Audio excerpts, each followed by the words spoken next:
Artículo 11 bis. Legitimación para la defensa del derecho a la igualdad de trato entre mujeres y hombres. 1. Para la defensa del derecho de igualdad de trato entre mujeres y hombres.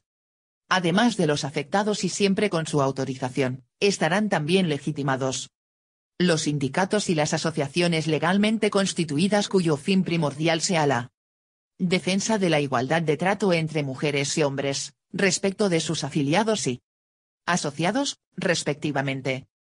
2. Cuando los afectados sean una pluralidad de personas indeterminada o de difícil determinación, la legitimación para demandar en juicio la defensa de estos intereses difusos corresponderá exclusivamente a los organismos públicos con competencia en la materia, a los sindicatos más representativos y a las asociaciones de ámbito estatal cuyo fin primordial sea la igualdad entre mujeres y hombres, sin perjuicio, si los afectados estuvieran determinados, de su propia legitimación procesal. 3. La persona acosada será la única legitimada en los litigios sobre acoso sexual y acoso por razón de sexo. 2. Se modifica el supuesto 5. Indicador ordinal masculino del apartado 1 del artículo 188 de la Ley 1/2000, de 7 de enero, de enjuiciamiento civil, que quedará redactado del siguiente modo. 5. Por muerte, enfermedad o imposibilidad absoluta o baja por maternidad o paternidad del abogado de la parte que pidiere la suspensión, justificadas suficientemente, a juicio del tribunal, siempre que tales hechos se hubiesen producido cuando ya no fuera posible solicitar nuevo señalamiento conforme a lo dispuesto en el artículo 183, siempre que se garantice el derecho a la tutela judicial efectiva y no se cause indefensión. Igualmente, serán equiparables a los supuestos anteriores y con los mismos requisitos, otras situaciones análogas previstas en otros sistemas de previsión social. Y por el mismo tiempo por el que se otorgue la baja y la prestación de los permisos previstos en la legislación de la Seguridad Social. 3. Se añade un nuevo apartado 5 al artículo 217 de la Ley 1/2000, de 7 de enero, de enjuiciamiento civil, pasando sus actuales apartados 5 y 6 a ser los números 6 y 7. Respectivamente, con la siguiente redacción. 5. De acuerdo con las leyes procesales, en aquellos procedimientos en los que las alegaciones de la parte actora se fundamenten en actuaciones discriminatorias por razón del sexo, corresponderá al demandado probar la ausencia de discriminación en las medidas adoptadas y de su proporcionalidad. A los efectos de lo dispuesto en el párrafo anterior, el órgano judicial, a instancia de parte, podrá recabar, si lo estimase útil y pertinente, informe o dictamen de los organismos públicos competentes. Disposición adicional sexta. Modificaciones de la Ley Reguladora de la Jurisdicción Contencioso-Administrativa. Se modifica la Ley 29.998, de 13 de julio, reguladora de la jurisdicción contencioso-administrativa en los siguientes términos. 1. Se añade una letra I, al apartado 1 del artículo 19, con la siguiente redacción. I, para la defensa del derecho de igualdad de trato entre mujeres y hombres. Además de los afectados y siempre con su autorización, estarán también legitimados los sindicatos y las asociaciones legalmente constituidas cuyo fin primordial sea la defensa de la igualdad de trato entre mujeres y hombres, respecto de sus afiliados y asociados, respectivamente. Cuando los afectados sean una pluralidad de personas indeterminada o de difícil determinación, la legitimación para demandar en juicio la defensa de estos intereses difusos corresponderá exclusivamente a los organismos públicos con competencia en la materia, a los sindicatos más representativos y a las asociaciones de ámbito estatal cuyo fin primordial sea la igualdad entre mujeres y hombres, sin perjuicio, si los afectados estuvieran determinados, de su propia legitimación procesal. Boletín Oficial del Estado. Legislación consolidada. Página 34. La persona acosada será la única legitimada en los litigios sobre acoso sexual y acoso por razón de sexo. 2. Se añade un nuevo apartado 7 al artículo 60, con la siguiente redacción. 7. de acuerdo con las leyes procesales, en aquellos procedimientos en los que las alegaciones de la parte actora se fundamenten en actuaciones discriminatorias por razón del sexo, corresponderá al demandado probar la ausencia de discriminación en las medidas adoptadas y su proporcionalidad.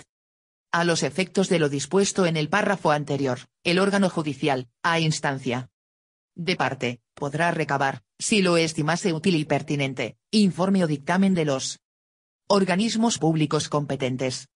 Disposición adicional séptima. Modificaciones de la ley por la que se incorpora al ordenamiento jurídico español la Directiva 89/552/CE.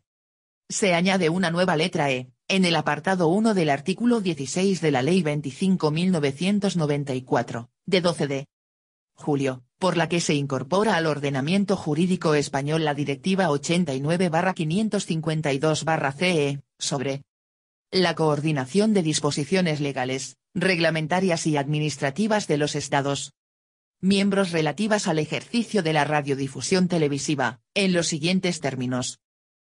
La publicidad o la televenta dirigidas a menores deberá transmitir una imagen igualitaria, plural y no estereotipada de mujeres y hombres.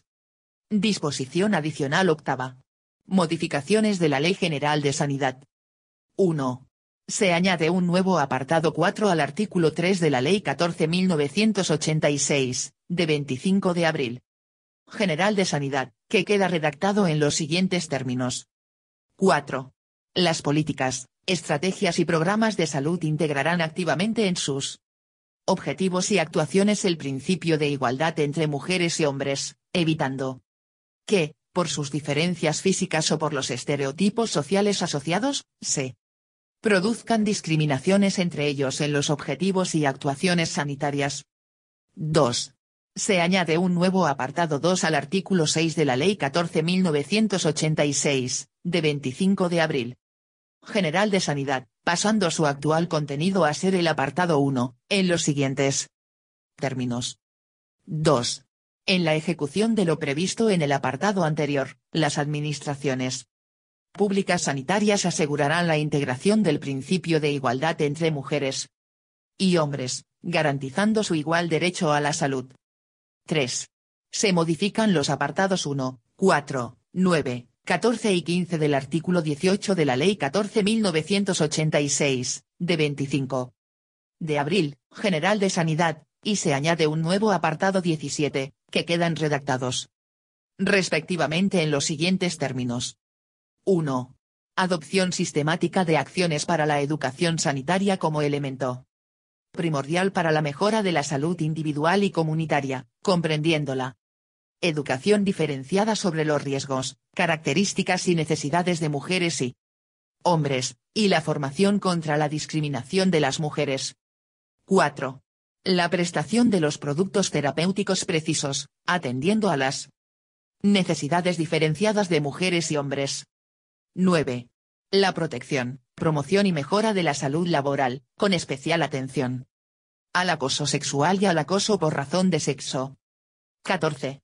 La mejora y adecuación de las necesidades de formación del personal al servicio de la organización sanitaria, incluyendo actuaciones formativas dirigidas a garantizar su capacidad para detectar, prevenir y tratar la violencia de género. 15. El fomento de la investigación científica en el campo específico de los problemas de salud, atendiendo a las diferencias entre mujeres y hombres. 17. El tratamiento de los datos contenidos en registros, encuestas, estadísticas u otros sistemas de información médica para permitir el análisis de género, incluyendo, siempre que sea posible, su desagregación por sexo. 4. Se da nueva redacción al inciso inicial del apartado 1 del artículo 21 de la Ley 14.986, de 25 de abril, General de Sanidad, que queda redactado en los siguientes términos. Boletín Oficial del Estado. Legislación consolidada. Página 35. 1. La actuación sanitaria en el ámbito de la salud laboral, que integrará en todo caso la perspectiva de género, comprenderá los siguientes aspectos. Disposición adicional novena. Modificaciones de la Ley de Cohesión y Calidad del Sistema Nacional de Salud. 1. Se modifica la letra A, del artículo 2 de la Ley 16/2003, de 28 de mayo, de cohesión y calidad del Sistema Nacional de Salud, que queda redactada en los siguientes términos. A. La prestación de los servicios a los usuarios del Sistema Nacional de Salud en condiciones de igualdad efectiva y calidad, evitando especialmente toda discriminación entre mujeres y hombres en las actuaciones sanitarias. 2. Se modifica la letra G, del apartado 2 del artículo 11, que queda redactada en los siguientes términos. G. La promoción y protección de la salud laboral, con especial consideración a los riesgos y necesidades específicos de las trabajadoras. 3. Se modifica la letra F, del apartado 2 del artículo 12, que queda redactada en los siguientes términos. F. Las atenciones y servicios específicos relativos a las mujeres, que específicamente incluirán la detección y tratamiento de las situaciones de violencia de género, la infancia, la adolescencia, los adultos, la tercera edad, los grupos de riesgo y los enfermos crónicos. 4. Se incluye un nuevo apartado E, en el artículo 34, con la siguiente redacción. E. La inclusión de la perspectiva de género en las actuaciones formativas. 5. Se incluye un nuevo apartado F, en el artículo 44, con la siguiente redacción. F. Promover que la investigación en salud atienda las especificidades de mujeres y hombres. 6. Se modifican los apartados 2 y 3 del artículo 53, que quedan redactados en los siguientes términos. 2. El sistema de información sanitaria contendrá información sobre las prestaciones y la cartera de servicios en atención sanitaria pública y privada, incorporará, como datos básicos, los relativos a población protegida, recursos humanos y materiales, actividad desarrollada, farmacia y productos sanitarios, financiación y resultados obtenidos, así como las expectativas y opinión de los ciudadanos, todo ello desde un enfoque de atención integral a la salud, desagregando por sexo todos los datos susceptibles de ello. 3. Con el fin de lograr la máxima fiabilidad de la información que se produzca, el Ministerio de Sanidad y Consumo, previo acuerdo del Consejo Interterritorial del Sistema Nacional de Salud, establecerá la definición y normalización de datos y flujos, la selección de indicadores y los requerimientos técnicos necesarios para la integración de la información y para su análisis desde la perspectiva del principio de igualdad entre mujeres y hombres. 7. Se añade, al final del artículo 63, la siguiente frase. Este informe contendrá análisis específicos de la salud de mujeres y hombres. Disposición adicional 10ª. Fondo en materia de sociedad de la información.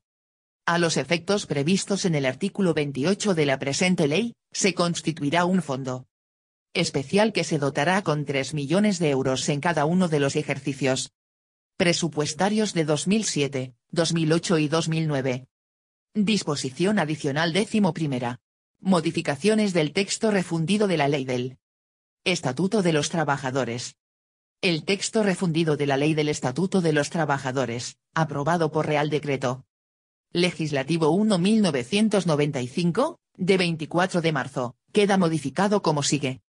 1. Se modifica el párrafo E, del apartado 2 del artículo 4, que queda redactado en los términos siguientes. Boletín Oficial del Estado. Legislación consolidada. Página 36.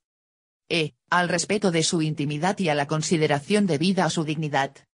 Comprendida la protección frente al acoso por razón de origen racial o étnico, religión o convicciones, discapacidad, edad u orientación sexual, y frente al acoso sexual y al acoso por razón de sexo. 2. Se modifica el párrafo segundo del apartado 1 y se añaden dos nuevos apartados 4 y 5 al artículo 17, en los siguientes términos. Serán igualmente nulas las órdenes de discriminar y las decisiones del empresario que supongan un trato desfavorable de los trabajadores como reacción ante una reclamación efectuada en la empresa o ante una acción administrativa o judicial destinada a exigir el cumplimiento del principio de igualdad de trato y no Discriminación. 4.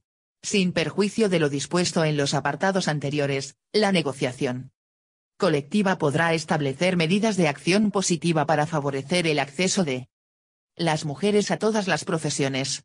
A tal efecto podrá establecer reservas y preferencias en las condiciones de contratación de modo que, en igualdad de condiciones de idoneidad, tengan preferencia para ser contratadas las personas del sexo menos representado en el grupo o categoría profesional de que se trate. Asimismo, la negociación colectiva podrá establecer este tipo de medidas en las condiciones de clasificación profesional, promoción y formación, de modo que, en igualdad de condiciones de idoneidad, tengan preferencia las personas del sexo menos representado para favorecer su acceso en el grupo, categoría profesional o puesto de trabajo de que se trate. 5. El establecimiento de planes de igualdad en las empresas se ajustará a lo dispuesto en esta ley y en la Ley Orgánica para la Igualdad Efectiva de Mujeres y Hombres. 3. Se introduce un apartado 8 en el artículo 34, con la siguiente redacción. 8. El trabajador tendrá derecho a adaptar la duración y distribución de la jornada de trabajo para hacer efectivo su derecho a la conciliación de la vida personal, familiar y laboral en los términos que se establezcan en la negociación colectiva o en el acuerdo a que llegue con el empresario respetando, en su caso, lo previsto en aquella. 4. Se modifica la letra B, del apartado 3 del artículo 37, que queda redactado del modo siguiente. B. 2 días por el nacimiento de hijo y por el fallecimiento, accidente o enfermedad graves, hospitalización o intervención quirúrgica sin hospitalización que precise reposo domiciliario, de parientes hasta el segundo grado de consanguinidad o afinidad, cuando con tal motivo el trabajador necesite hacer un desplazamiento al efecto, el plazo será de 4 días. 5. Se modifican el apartado 4 y el párrafo primero del apartado 5 del artículo 37, quedando redactados en los siguientes términos. 4. Las trabajadoras, por lactancia de un hijo menor de 9 meses, tendrán derecho a 1 hora de ausencia del trabajo, que podrán dividir en 2 fracciones. La duración del permiso se incrementará proporcionalmente en los casos de parto múltiple. La mujer, por su voluntad, podrá sustituir este derecho por una reducción de su jornada en media hora con la misma finalidad o acumularlo en jornadas completas en los términos previstos en la negociación colectiva o en el acuerdo a que llegue con él empresario respetando, en su caso, lo establecido en aquella. Este permiso podrá ser disfrutado indistintamente por la madre o el padre en caso de que ambos trabajen. 5. Quien por razones de guarda legal tenga a su cuidado directo algún menor de 8 años o una persona con discapacidad física, psíquica o sensorial, que no desempeñe una actividad retribuida, tendrá derecho a una reducción de la jornada de trabajo, con la disminución proporcional del salario entre, al menos, 1/8 y un máximo de la mitad de la duración de aquella. Boletín Oficial del Estado. Legislación consolidada. Página 37. 6. Se añade un párrafo segundo al apartado 3 del artículo 38, en los siguientes términos. Cuando el periodo de vacaciones fijado en el calendario de vacaciones de la empresa al que se refiere el párrafo anterior coincida en el tiempo con una incapacidad temporal derivada del embarazo, el parto o la lactancia natural o con el periodo de suspensión del contrato de trabajo previsto en el artículo 48.4 de esta ley, se tendrá derecho a disfrutar las vacaciones en fecha distinta a la de la incapacidad temporal o a la del disfrute del permiso que por aplicación de dicho precepto le correspondiera, al finalizar el periodo de suspensión, aunque haya terminado el año natural a que correspondan. 7. Se modifica la letra D, del apartado 1 del artículo 45, quedando redactada en los siguientes términos. D. Maternidad, paternidad, riesgo durante el embarazo, riesgo durante la lactancia natural de un menor de 9 meses y adopción o acogimiento, tanto preadoptivo como permanente o simple, de conformidad con el Código Civil o las leyes civiles de las comunidades autónomas que lo regulen, siempre que su duración no sea inferior a un año, aunque estos sean provisionales, de menores de 6 años o de menores de edad que sean mayores de 6 años cuando se trate de menores discapacitados o que por sus circunstancias y experiencias personales o por provenir del extranjero, tengan especiales dificultades de inserción social y familiar debidamente acreditadas por los servicios sociales competentes. 8. Se modifica el apartado 2 del artículo 46, que queda redactado del modo siguiente. 2. El trabajador con al menos una antigüedad en la empresa de un año tiene derecho a que se le reconozca la posibilidad de situarse en excedencia voluntaria por un plazo no menor a 4 meses y no mayor a 5 años. Este derecho solo podrá ser ejercitado otra vez por el mismo trabajador si han transcurrido 4 años desde el final de la anterior excedencia. 9. Se modifican los párrafos primero, segundo y tercero del apartado 3 del artículo 46, que quedan redactados del modo siguiente. Los trabajadores tendrán derecho a un periodo de excedencia de duración no superior a 3 años para atender al cuidado de cada hijo, tanto cuando lo sea por naturaleza, como por adopción, o en los supuestos de acogimiento, tanto permanente como preadoptivo, aunque estos sean provisionales, a contar desde la fecha de nacimiento o, en su caso, de la resolución judicial o administrativa. También tendrán derecho a un periodo de excedencia, de duración no superior a 2 años, salvo que se establezca una duración mayor por negociación colectiva. Los trabajadores para atender al cuidado de un familiar hasta el segundo grado de consanguinidad o afinidad, que por razones de edad, accidente, enfermedad o discapacidad no pueda valerse por sí mismo, y no desempeñe actividad retribuida. La excedencia contemplada en el presente apartado, cuyo periodo de duración podrá disfrutarse de forma fraccionada, constituye un derecho individual de los trabajadores, hombres o mujeres. No obstante, si 2 o más trabajadores de la misma empresa generasen este derecho por el mismo sujeto causante, el empresario podrá limitar su ejercicio simultáneo por razones justificadas de funcionamiento de la empresa. 10. Se modifican los apartados 4 y 5 del artículo 48, quedando redactados en los siguientes términos. 4.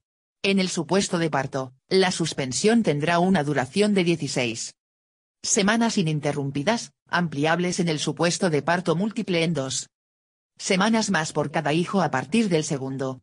El periodo de suspensión se distribuirá a opción de la interesada siempre que 6 semanas sean inmediatamente posteriores al parto. En caso de fallecimiento de la madre, con independencia de que ésta realizara o no algún trabajo, el otro progenitor podrá hacer uso de la totalidad o, en su caso, de la parte que reste del periodo de suspensión, computado desde la Boletín Oficial del Estado. Legislación consolidada. Página 38. Fecha del parto, y sin que se descuente del mismo la parte que la madre hubiera podido disfrutar con anterioridad al parto. En el supuesto de fallecimiento del hijo, el periodo de suspensión no se verá reducido, salvo que, una vez finalizadas las 6 semanas de descanso obligatorio, la madre solicitara reincorporarse a su puesto de trabajo. No obstante lo anterior, y sin perjuicio de las 6 semanas inmediatamente posteriores al parto de descanso obligatorio para la madre, en el caso de que ambos progenitores trabajen, la madre, al iniciarse el periodo de descanso por maternidad, podrá optar por que el otro progenitor disfrute de una parte determinada e ininterrumpida del periodo de descanso posterior al parto, bien de forma simultánea o sucesiva con el de la madre. El otro progenitor podrá seguir haciendo uso del periodo de suspensión por maternidad inicialmente cedido, aunque en el momento previsto para la reincorporación de la madre al trabajo ésta se encuentre en situación de incapacidad temporal. En el caso de que la madre no tuviese derecho a suspender su actividad profesional con derecho a prestaciones de acuerdo con las normas que regulen dicha actividad, el otro progenitor tendrá derecho a suspender su contrato de trabajo por el periodo que hubiera correspondido a la madre, lo que será compatible con él Ejercicio del derecho reconocido en el artículo siguiente. En los casos de parto prematuro y en aquellos en que, por cualquier otra causa, el neonato deba permanecer hospitalizado a continuación del parto, el periodo de suspensión podrá computarse, a instancia de la madre, o en su defecto, del otro progenitor, a partir de la fecha del alta hospitalaria. Se excluyen de dicho cómputo las 6 semanas posteriores al parto, de suspensión obligatoria del contrato de la madre. En los casos de partos prematuros con falta de peso y aquellos otros en que el neonato precise, por alguna condición clínica, hospitalización a continuación del parto, por un periodo superior a 7 días, el periodo de suspensión se ampliará en tantos días como el nacido se encuentre hospitalizado, con un máximo de 13 semanas adicionales, y en los términos en que reglamentariamente se desarrolle. En los supuestos de adopción y de acogimiento, de acuerdo con el artículo 45.1.d de esta ley, la suspensión tendrá una duración de 16 semanas ininterrumpidas, ampliable en el supuesto de adopción o acogimiento múltiples en 2 semanas por cada menor a partir del segundo. Dicha suspensión producirá sus efectos, a elección del trabajador, bien a partir de la resolución judicial por la que se constituye la adopción, bien a partir de la decisión administrativa o judicial de acogimiento, provisional o definitivo, sin que en ningún caso un mismo menor pueda dar derecho a varios periodos de suspensión. En caso de que ambos progenitores trabajen, el periodo de suspensión se distribuirá a opción de los interesados, que podrán disfrutarlo de forma simultánea o sucesiva, siempre con periodos ininterrumpidos y con los límites señalados.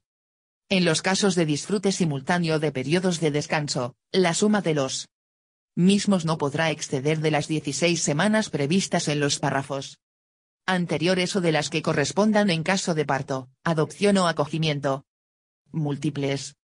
En el supuesto de discapacidad del hijo o del menor adoptado o acogido, la suspensión del contrato a que se refiere este apartado tendrá una duración adicional de 2 semanas. En caso de que ambos progenitores trabajen, este periodo adicional se distribuirá a opción de los interesados, que podrán disfrutarlo de forma simultánea o sucesiva y siempre de forma ininterrumpida. Los periodos a los que se refiere el presente apartado podrán disfrutarse en régimen de jornada completa o a tiempo parcial, previo acuerdo entre los empresarios y los trabajadores afectados, en los términos que reglamentariamente se determinen. En los supuestos de adopción internacional, cuando sea necesario el desplazamiento previo de los progenitores al país de origen del adoptado, el periodo de suspensión, previsto para cada caso en el presente apartado, podrá iniciarse hasta 4 semanas antes de la resolución por la que se constituye la adopción. Boletín Oficial del Estado. Legislación consolidada. Página 39.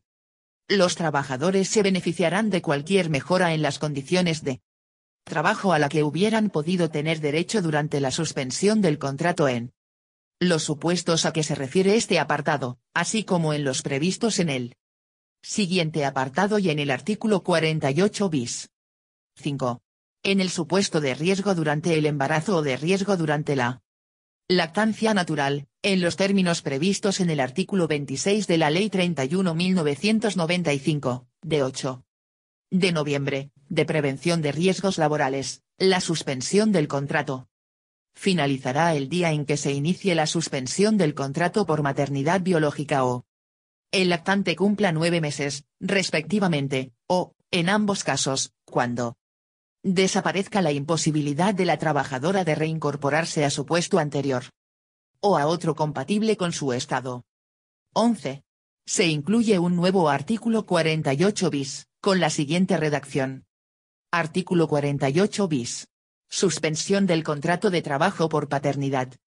En los supuestos de nacimiento de hijo, adopción o acogimiento de acuerdo con el artículo 45.1.d de esta ley, el trabajador tendrá derecho a la suspensión del contrato durante 13 días ininterrumpidos, ampliables en el supuesto de parto, adopción o acogimiento múltiples en 2 días más por cada hijo a partir del segundo.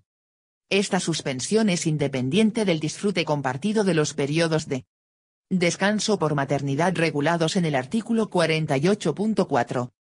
En el supuesto de parto, la suspensión corresponde en exclusiva al otro progenitor.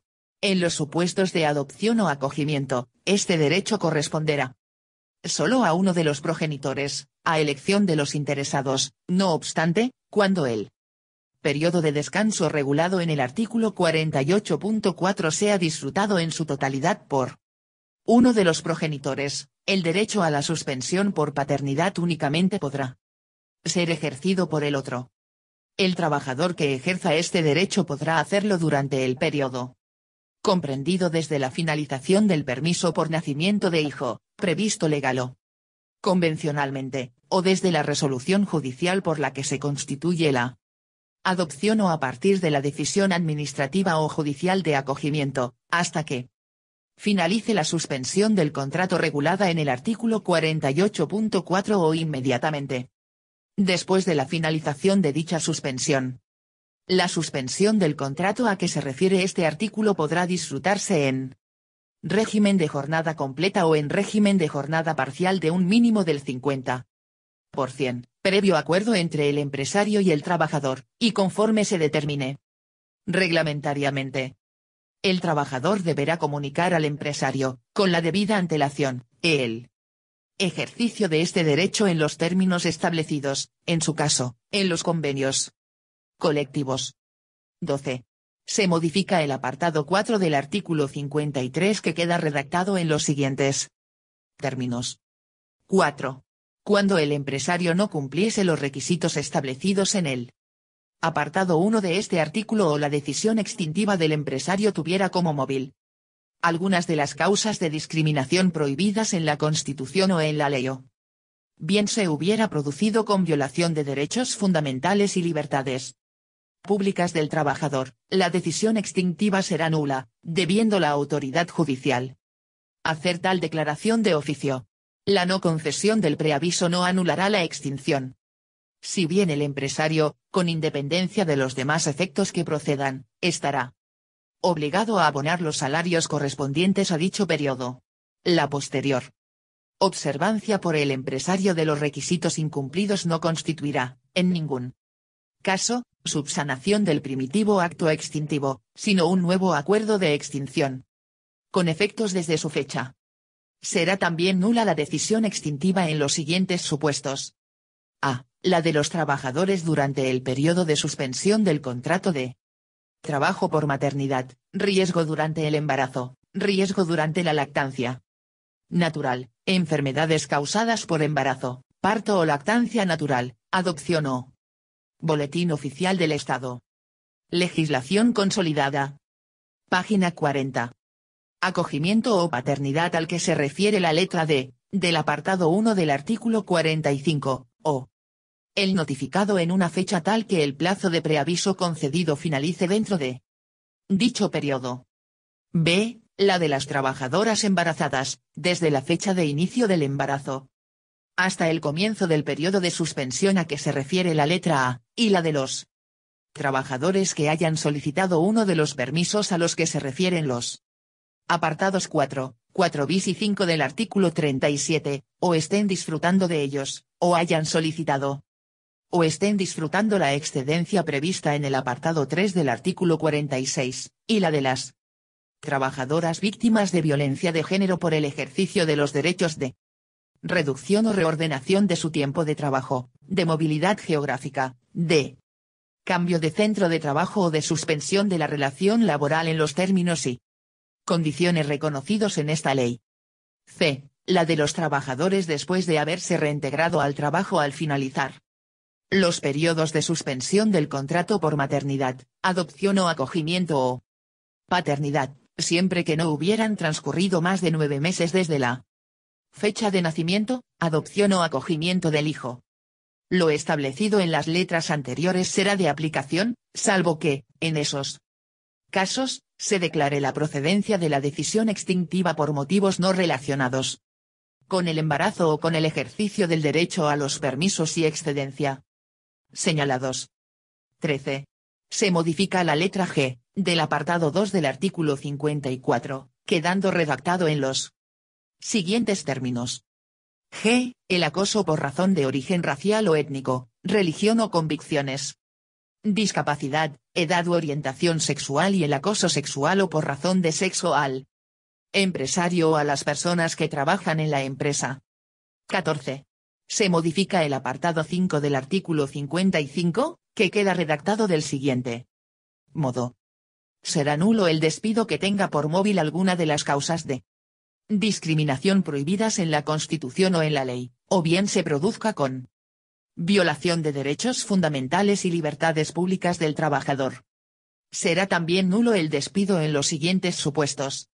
A. El de los trabajadores durante el periodo de suspensión del contrato de trabajo. Por maternidad, riesgo durante el embarazo, riesgo durante la lactancia natural. Enfermedades causadas por embarazo, parto o lactancia natural, adopción o acogimiento o paternidad al que se refiere la letra D, del apartado 1 del artículo 45, o el notificado en una fecha tal que el plazo de preaviso concedido finalice dentro de dicho periodo. B. El de las trabajadoras embarazadas, desde la fecha de inicio del embarazo hasta el comienzo del periodo de suspensión a que se refiere la letra A, y el de los trabajadores que hayan solicitado uno de los permisos a los que se refieren los apartados 4, 4 bis y 5 del artículo 37, o estén disfrutando de ellos, o hayan solicitado o estén disfrutando la excedencia prevista en el apartado 3 del artículo 46, y el de las trabajadoras víctimas de violencia de género por el ejercicio de los derechos de reducción o reordenación de su tiempo de trabajo, de movilidad geográfica, de cambio de centro de trabajo o de suspensión de la relación laboral, en los términos y condiciones reconocidos en esta ley. C. El de los trabajadores después de haberse reintegrado al trabajo al finalizar los periodos de suspensión del contrato por maternidad, adopción o acogimiento o paternidad, siempre que no hubieran transcurrido más de 9 meses desde la fecha de nacimiento, adopción o acogimiento del hijo. Lo establecido en las letras anteriores será de aplicación, salvo que, en esos casos, se declare la procedencia del despido por motivos no relacionados con el embarazo o con el ejercicio del derecho a los permisos y excedencia señalados. 15. Se añade un nuevo párrafo segundo al número 1 del apartado 1 del artículo 64. En los siguientes términos. Boletín Oficial del Estado. Legislación consolidada. Página 41. También tendrá derecho a recibir información, al menos anualmente, relativa a la aplicación en la empresa del derecho de igualdad de trato y de oportunidades entre mujeres y hombres, entre la que se incluirán datos sobre la proporción de mujeres y hombres en los diferentes niveles profesionales, así como, en su caso, sobre las medidas que se hubieran adoptado para fomentar la igualdad entre mujeres y hombres en la empresa y, de haberse establecido un plan de igualdad, sobre la aplicación del mismo. 16. Se añade una nueva letra C, en el número 9 del apartado 1 del artículo 64, así como un nuevo número 13 en el mismo apartado 1, en los siguientes términos. C. De vigilancia del respeto y aplicación del principio de igualdad de trato y de oportunidades entre mujeres y hombres. 13. Colaborar con la dirección de la empresa en el establecimiento y puesta en marcha de medidas de conciliación. 17. Se añade un nuevo párrafo en el apartado 1 del artículo 85, con la redacción siguiente. Sin perjuicio de la libertad de las partes para determinar el contenido de los convenios colectivos, en la negociación de los mismos existirá, en todo caso, el deber de negociar medidas dirigidas a promover la igualdad de trato y de oportunidades entre mujeres y hombres en el ámbito laboral o, en su caso, planes de igualdad con el alcance y contenido previsto en el capítulo 3 del título IV de la Ley Orgánica para la Igualdad Efectiva de Mujeres y Hombres. 18. Se añade un nuevo párrafo en el apartado 2 del artículo 85, con la redacción siguiente. Asimismo, sin perjuicio de la libertad de contratación que se reconoce a las partes, a través de la negociación colectiva se articulará el deber de negociar planes de igualdad en las empresas de más de 250 trabajadores de la siguiente forma. A. En los convenios colectivos de ámbito empresarial, el deber de negociarse formalizará en el marco de la negociación de dichos convenios. B. En los convenios colectivos de ámbito superior a la empresa, el deber de negociar se formalizará a través de la negociación colectiva que se desarrolle en la empresa en los términos y condiciones que se hubieran establecido en los indicados convenios para cumplimentar dicho deber de negociar a través de las oportunas reglas de complementariedad. 19. Se añade un nuevo apartado 6 al artículo 90, quedando redactado, en los siguientes términos. 6. Sin perjuicio de lo establecido en el apartado anterior, la autoridad laboral velará por el respeto al principio de igualdad en los convenios colectivos que pudieran contener discriminaciones, directas o indirectas, por razón de sexo. A tales efectos, podrá recabar el asesoramiento del Instituto de la Mujer o de los organismos de igualdad de las comunidades autónomas, según proceda por su ámbito territorial, cuando la autoridad laboral se haya dirigido a la jurisdicción competente por entender que el convenio colectivo pudiera contener cláusulas discriminatorias, lo pondrá en conocimiento del Instituto de la Mujer o de los organismos de igualdad de las comunidades autónomas, según su ámbito territorial. Sin perjuicio de lo establecido en el apartado 3 del artículo 95 de la Ley de Procedimiento Laboral. 20. Se añade una nueva disposición adicional 17ª, en los siguientes términos. Disposición adicional 17ª. Discrepancias en materia de conciliación. Las discrepancias que surjan entre empresarios y trabajadores en relación con el ejercicio de los derechos de conciliación de la vida personal, familiar y laboral, reconocidos legal o convencionalmente, se resolverán por la jurisdicción competente. Boletín Oficial del Estado. Legislación consolidada. Página 42. A través del procedimiento establecido en el artículo 138 bis de la Ley de Procedimiento Laboral. 21. Se añade una nueva disposición adicional 18ª, en los siguientes términos. Disposición adicional 18ª. Cálculo de indemnizaciones en determinados supuestos de jornada reducida. 1. En los supuestos de reducción de jornada contemplados en el artículo 37. Apartados 4 bis, 5 y 7. El salario a tener en cuenta a efectos del cálculo de las indemnizaciones previstas en esta ley, será el que hubiera correspondido al trabajador sin considerar la reducción de jornada efectuada, siempre y cuando no hubiera transcurrido el plazo máximo legalmente establecido para dicha reducción. 2. Igualmente, será de aplicación lo dispuesto en el párrafo anterior en los supuestos de ejercicio a tiempo parcial de los derechos establecidos en el párrafo 10º del artículo 48.4 y en el artículo 48 bis. Disposición adicional 12ª. Modificaciones de la Ley de Prevención de Riesgos Laborales. La Ley 31.1995, de 8 de noviembre, de Prevención de Riesgos Laborales queda modificada como sigue. 1. Se introduce un nuevo apartado 4 en el artículo 5, que quedará redactado como sigue. 4.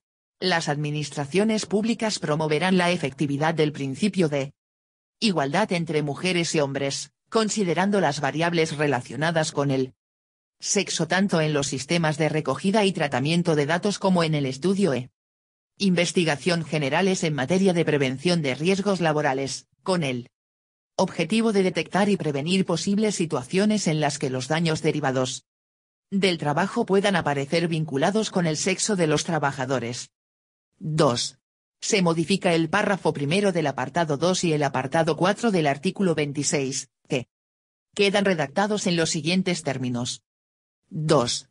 Cuando la adaptación de las condiciones o del tiempo de trabajo no resultase posible o, a pesar de tal adaptación, las condiciones de un puesto de trabajo pudieran influir negativamente en la salud de la trabajadora embarazada o del feto, y así lo certifiquen los servicios médicos del Instituto Nacional de la Seguridad Social o de las mutuas, en función de la entidad con la que la empresa tenga concertada la Cobertura de los riesgos profesionales, con el informe del médico del Servicio Nacional de Salud que asista facultativamente a la trabajadora. Esta deberá desempeñar un puesto de trabajo o función diferente y compatible con su estado.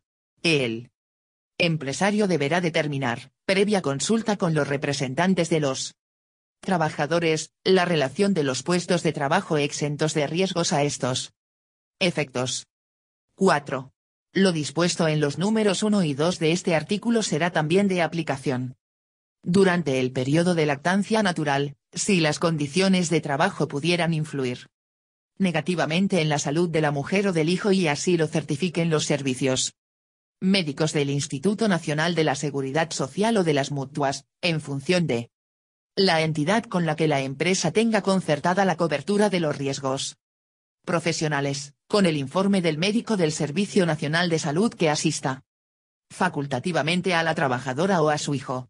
Podrá, asimismo, declararse el pase de la trabajadora afectada a la situación de suspensión del contrato por riesgo durante la lactancia natural de hijos menores de 9 meses contemplada en el artículo 45.1.d, del Estatuto de los Trabajadores, si se dan las circunstancias previstas en el número 3 de este artículo. Disposición adicional 13ª. Modificaciones de la Ley de Procedimiento Laboral.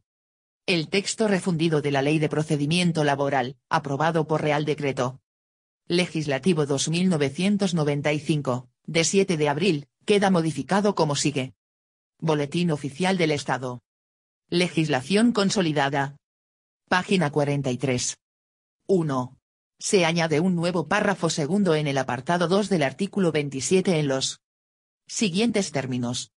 Lo anterior se entiende sin perjuicio de la posibilidad de reclamar, en los anteriores juicios, la indemnización derivada de discriminación o lesión de derechos fundamentales conforme a los artículos 180 y 181 de esta ley. 2. El apartado 2 del artículo 108 queda redactado del siguiente modo. 2. Será nulo el despido que tenga como móvil alguna de las causas de discriminación prevista en la Constitución y en la ley, o se produzca con violación de derechos fundamentales y libertades públicas del trabajador. Será también nulo el despido en los siguientes supuestos. A. El de los trabajadores durante el periodo de suspensión del contrato de trabajo. Por maternidad, riesgo durante el embarazo, riesgo durante la lactancia natural.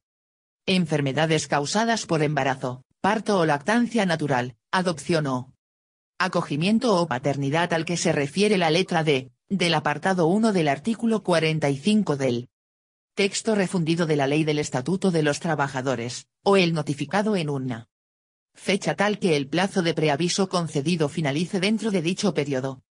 B. El de las trabajadoras embarazadas, desde la fecha de inicio del embarazo hasta el comienzo del periodo de suspensión a que se refiere la letra A, y el de los trabajadores que hayan solicitado uno de los permisos a los que se refieren los apartados 4, 4 bis y 5 del artículo 37 del Estatuto de los Trabajadores, o estén disfrutando de ellos, o hayan solicitado o estén disfrutando la excedencia prevista en el apartado 3 del artículo 46 del Estatuto de los Trabajadores, y el de las trabajadoras víctimas de violencia de género por el ejercicio de los derechos de reducción o reordenación de su tiempo de trabajo, de movilidad geográfica, de cambio de centro de trabajo o de suspensión de la relación laboral en los términos y condiciones reconocidos en el Estatuto de los Trabajadores. C. El de los trabajadores después de haberse reintegrado al trabajo al finalizar los periodos de suspensión del contrato por maternidad, adopción o acogimiento o paternidad, siempre que no hubieran transcurrido más de 9 meses desde la fecha de nacimiento, adopción o acogimiento del hijo. Lo establecido en las letras anteriores será de aplicación, salvo que, en esos casos, se declare la procedencia del despido por motivos no relacionados con el embarazo o con el ejercicio del derecho a los permisos y excedencias señalados. 3. Se modifica el apartado 2 del artículo 122, con el siguiente tenor. 2. La decisión extintiva será nula cuando a. No se hubieren cumplido las formalidades legales de la comunicación escrita. con mención de causa. B. No se hubiese puesto a disposición del trabajador la indemnización correspondiente, salvo en aquellos supuestos en los que tal requisito no viniera legalmente exigido. C. Resulte discriminatoria o contraria a los derechos fundamentales y libertades públicas del trabajador. D. Se haya efectuado en fraude de ley eludiendo las normas establecidas por los despidos colectivos, en los casos a que se refiere el último párrafo del artículo 51.1 del texto refundido de la Ley del Estatuto de los Trabajadores. Será también nula la decisión extintiva en los siguientes supuestos. A. La de los trabajadores durante el periodo de suspensión del contrato de trabajo por maternidad, riesgo durante el embarazo, riesgo durante la lactancia natural, enfermedades causadas por embarazo, parto o lactancia natural, adopción o acogimiento o paternidad al que se refiere la letra D, del apartado 1 de artículo 45 del texto refundido de la Ley del Estatuto de los Trabajadores, o el notificado en una fecha tal que el plazo de preaviso concedido finalice dentro de dicho periodo. B. La de las trabajadoras embarazadas, desde la fecha de inicio del embarazo hasta el comienzo del periodo de suspensión a que se refiere la letra A, y la de los Boletín Oficial del Estado. Legislación consolidada. Página 44. Trabajadores que hayan solicitado uno de los permisos a los que se refieren los apartados 4, 4 bis y 5 del artículo 37 del Estatuto de los Trabajadores, o estén disfrutando de ellos, o hayan solicitado o estén disfrutando la excedencia prevista en el apartado 3 del artículo 46 del Estatuto de los Trabajadores, y la de las trabajadoras víctimas de violencia de género por el ejercicio de los derechos de reducción o reordenación de su tiempo de trabajo, de movilidad geográfica, de cambio de centro de trabajo o de suspensión de la relación laboral, en los términos y condiciones reconocidos en el Estatuto de los Trabajadores. C. La de los trabajadores después de haberse reintegrado al trabajo al finalizar los periodos de suspensión del contrato por maternidad, adopción o acogimiento o paternidad, siempre que no hubieran transcurrido más de 9 meses desde la fecha de nacimiento, adopción o acogimiento del hijo. Lo establecido en las letras anteriores será de aplicación, salvo que, en esos casos, se declare la procedencia de la decisión extintiva por motivos no relacionados con el embarazo o con el ejercicio del derecho a los permisos y excedencias señalados. 4. Se añade una nueva letra D, al artículo 146, en los siguientes términos. D. De las comunicaciones de la Inspección de Trabajo y Seguridad Social acerca de la constatación de una discriminación por razón de sexo y en las que se recojan las bases de los perjuicios estimados para el trabajador, a los efectos de la determinación de la indemnización correspondiente. En este caso, la jefatura de inspección correspondiente habrá de informar sobre tal circunstancia a la autoridad laboral competente para conocimiento de esta, con el fin de que por la misma se dé traslado al órgano jurisdiccional competente a efectos de la acumulación de acciones y se iniciara con posterioridad el procedimiento de oficio a que se refiere el apartado 2 del artículo 149 de esta ley. 5. Se modifica el apartado 2 del artículo 149, quedando redactado en los siguientes términos. 2. Asimismo, en el caso de que las actas de infracción versen sobre alguna de las materias contempladas en los apartados 2, 6 y 10 del artículo 7 y 2, 11 y 12 del artículo 8 del texto refundido de la Ley sobre Infracciones y Sanciones del Orden Social, aprobado por Real Decreto Legislativo 5/2000, de 4 de agosto, y el sujeto responsable las haya impugnado con base en alegaciones y pruebas de las que se deduzca que el conocimiento del fondo de la cuestión está atribuido al orden social de la jurisdicción según el artículo 9.5 de la Ley Orgánica del Poder Judicial. 6. Se modifica el apartado 1 del artículo 180, que queda con la siguiente redacción. 1. La sentencia declarará la existencia o no de la vulneración denunciada.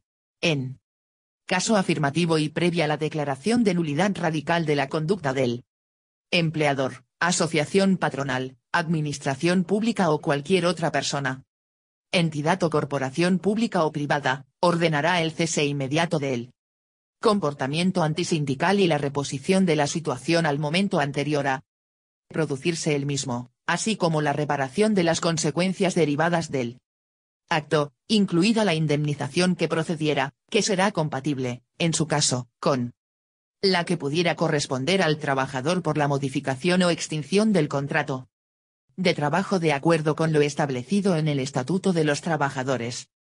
7. Se modifica el artículo 181, quedando redactado en los siguientes términos. Las demandas de tutela de los demás derechos fundamentales y libertades públicas, incluida la prohibición de tratamiento discriminatorio y del acoso, que se susciten en el ámbito de las relaciones jurídicas atribuidas al conocimiento del orden jurisdiccional social, se tramitarán conforme a las disposiciones establecidas en este capítulo. En dichas demandas se expresarán el derecho o derechos fundamentales que se estimen infringidos. Cuando la sentencia declare la existencia de vulneración, el juez deberá pronunciarse sobre la cuantía de la indemnización que, en su caso, le correspondiera al trabajador por haber sufrido discriminación, si hubiera discrepancia entre las partes. Esta indemnización será compatible, en su caso, con la que pudiera. Boletín Oficial del Estado. Legislación consolidada. Página 45. Corresponder al trabajador por la modificación o extinción del contrato de trabajo de acuerdo con lo establecido en el Estatuto de los Trabajadores. Disposición adicional 14. Modificaciones de la Ley de Infracciones y Sanciones del Orden Social. El texto refundido de la Ley sobre Infracciones y Sanciones en el Orden Social, aprobado por Real Decreto Legislativo 5/2000, de 4 de agosto, queda modificado como sigue. 1. Se añade un nuevo apartado, el 13, al artículo 7, con la siguiente redacción. 13. No cumplir las obligaciones que en materia de planes de igualdad establecen el Estatuto de los Trabajadores o el convenio colectivo que sea de aplicación. 2. Se modifican los apartados 12 y 13 bis del artículo 8 y se añade un nuevo apartado. 17, quedando redactados en los siguientes términos. 12. Las decisiones unilaterales de la empresa que impliquen discriminaciones directas o indirectas desfavorables por razón de edad o discapacidad o favorables o adversas en materia de retribuciones, jornadas, formación, promoción y demás condiciones de trabajo, por circunstancias de sexo, origen, incluido el racial o étnico, estado civil, condición social, religión o convicciones, ideas políticas, orientación sexual, adhesión o no a sindicatos y a sus acuerdos, vínculos de parentesco con otros trabajadores en la empresa o lengua dentro del Estado español, así como las decisiones del empresario que supongan un trato desfavorable de los trabajadores. Como reacción ante una reclamación efectuada en la empresa o ante una acción administrativa o judicial destinada a exigir el cumplimiento del principio de igualdad de trato y no discriminación. 13 bis. El acoso por razón de origen racial o étnico, religión o convicciones, discapacidad, edad y orientación sexual y el acoso por razón de sexo, cuando se produzcan dentro del ámbito a que alcanzan las facultades de dirección empresarial. Cualquiera que sea el sujeto activo del mismo, siempre que, conocido por él, empresario, éste no hubiera adoptado las medidas necesarias para impedirlo. 17. No elaborar o no aplicar el plan de igualdad, o hacerlo incumpliendo manifiestamente los términos previstos, cuando la obligación de realizar dicho plan responda a lo establecido en el apartado 2 del artículo 46 bis de esta ley. 3. Se modifica el párrafo primero del artículo 46, quedando redactado en los siguientes términos. Sin perjuicio de las sanciones a que se refiere el artículo 40.1 y salvo lo establecido en el artículo 46 bis, de esta